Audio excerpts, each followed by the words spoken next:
के मजबूरी हो जाग जाग भारत नौजवान रे जाग जाग भारत पर कनल बुखल जाय बेईमान रे पर कनल बुखल किसी तरह का काज नहीं है। हाँ, किसी तरह का वेतन है, इसमें हम लोग को लगा दी है। अभी हम लोग बड़े इसी समायोजन किया जाए, सदा परिवार सभी बिहार के लोग जिंदगी बन रही। राम सिंह जी, राजा राम जी।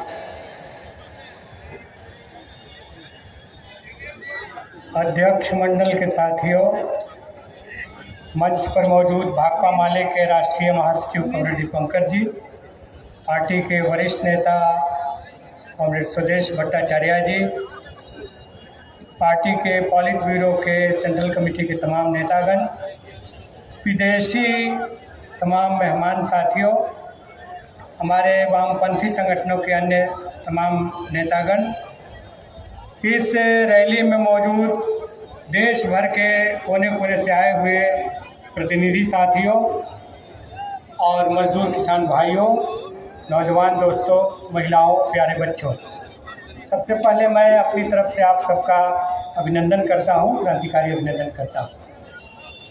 और देश के ऐतिहासिक किसान आंदोलन समेत इस बीच में जितने लोगों ने शहादत दी, जो हमारे बीच पिछले पार्टी कांग्रेस से अभी तक साथी नहीं रहे, उन सभी के प्रति श्रद्धा सुमन अर्पण करता हूं, श्रद्धांजलि देता हूं।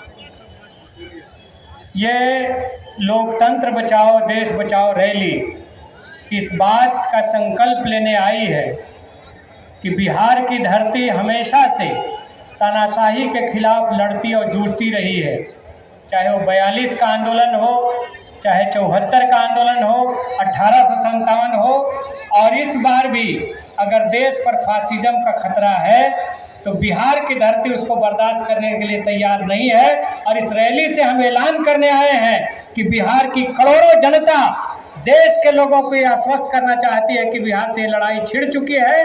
आप देश में लोकतंत्र को बचाने के लिए, फासिज्म को मिटाने के लिए संघर्ष में आगे बढ़िए। दोस्तों, हम आपसे कहना चाहते हैं, विगत दिनों मोदी सरकार एक के बाद एक रेलवे को बेच करके, टेलीफोन को बेच करके, खदानों को बेच करके, धीरे धीरे करते करते देश की सारी संपत्ति को, यहाँ तक कि 3 कृषि कानून ला करके देश की खेती को भी वो कॉरपोरेट के हाथ में हवाले करने का निर्णय ले चुके। और तब देश के सामने ये मजबूरी हो गई, किसानों के सामने, कि हम ये नहीं चलने देंगे। हिंदुस्तान की खेती किसानों के पास रहेगी, फसल पर अधिकार किसानों के पास रहेगा।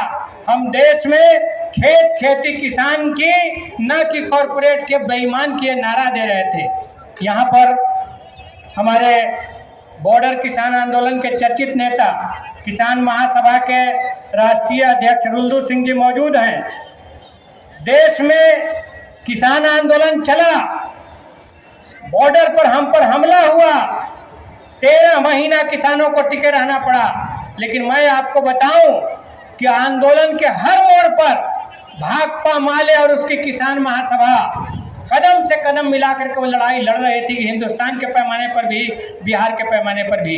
और जब 26 जनवरी को दिल्ली में हमें देशद्रोही कहने की कोशिश की गई, दमन ढाने की कोशिश की गई, हिंदू बनाम सिख करने की कोशिश की गई, तो बिहार में ये भाकपा माले थी जिसने महागठबंधन के नेतृत्व में 1000 किलोमीटर का मानव श्रृंखला बना करके हमने मोदी सरकार को घेर दिया। यहाँ पर हमारे विधायक दल के तमाम नेता हैं, भाकपा माले का विधायक दल है जिसने महागठबंधन के सभी विधायकों को संगठित किया और 100 से ज्यादा विधायकों को 3 कृषि कानूनों के खिलाफ बिहार असेंबली के सामने खड़ा कर दिया। बिहार ने इन लड़ाइयों को आगे बढ़ाया है। कोरोना के समय एक दिन भाकपा माले का ऑफिस बंद नहीं हुआ। जब देश में लॉकडाउन लगा हुआ था, उस समय हम गरीबों की, आम आदमी की सेवा कर रहे थे, खाना दे रहे थे, दवाइयाँ पहुँचा रहे थे। हमारे राज्य के सेक्रेटरी बीमार पड़ गए, लेकिन लड़ाई चली।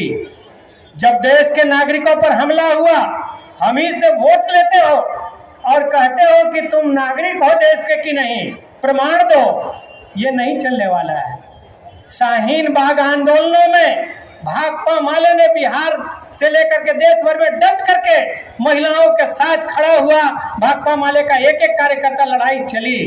तो हम कहना चाहते हैं कि भाकपा माले ने हर मोड़ पर लोगों के अधिकार के लिए, भोजन के अधिकार के लिए, खाद्य सुरक्षा के अधिकार के लिए, जल जंगल जमीन पर अधिकार के लिए, महंगाई के खिलाफ, जब बेरोजगारों का आंदोलन छिड़ा, खगौल से लेकर के तमाम रेल की पटरियों पर, आरा से लेकर सभी जगह भाकपा माले का छात्र और युवा संगठन हिंदुस्तान के नौजवानों की लड़ाई को आगे बढ़ा रहा था। तो